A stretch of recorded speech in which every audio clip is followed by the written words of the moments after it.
कीर माने होता है तोता, तोता बहुत मीठा बोलता है। सुखदेव जी की वाणी बड़ी मीठी है और बड़ी मधुर वाणी में जिस भागवत को उन्होंने गाया है, देखो भागवत की कथा मीठी है तो ये परमहंस संहिता।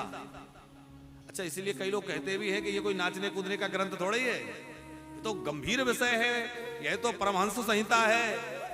पर भैया परमहंस संहिता तो है पर बड़ी मधुर है।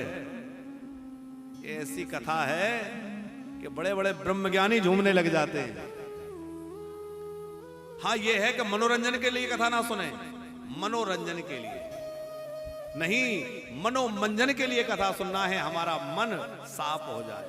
क्योंकि ये तस्मात् परम कंचन मनः शुद्धि न विद्यते, इसके जैसा मन को साधन कोई और है ही नहीं मन को साफ करने वाला। सुखदेव जैसे महापुरुष इसको बड़ी मधुर वाणी में गाते हैं। सुखदेव जी जब राजा परीक्षित को कथा सुना रहे थे, देवता अमृत कलश लेकर आ गए।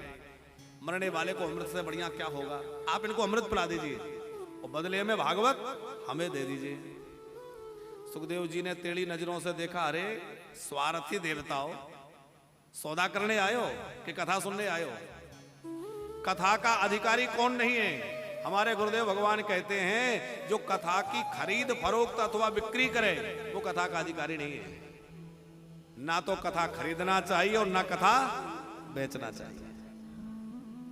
कई लोग हमसे पूछते हैं महाराज जी कथा का क्या लेते हैं?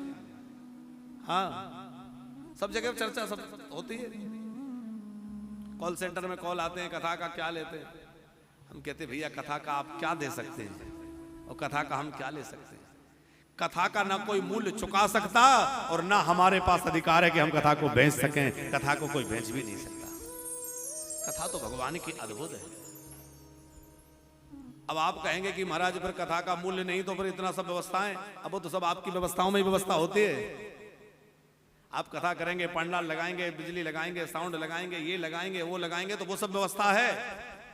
पर हम कहें कि हम ये लेंगे कथा का तो अपराध है, वो हमारे लिए नहीं। ये तो भगवत कृपा है कि ठाकुर जी ने अनुग्रह करके, कृपा करके और ये पीठ प्रदान कर रखी है, ये सेवा प्रदान कर रखी है। वरना तो हमको इसके लायक है क्या? पर भगवान ने कृपा करके ये दे रखा है, तो बस इसका ठीक से पालन करना।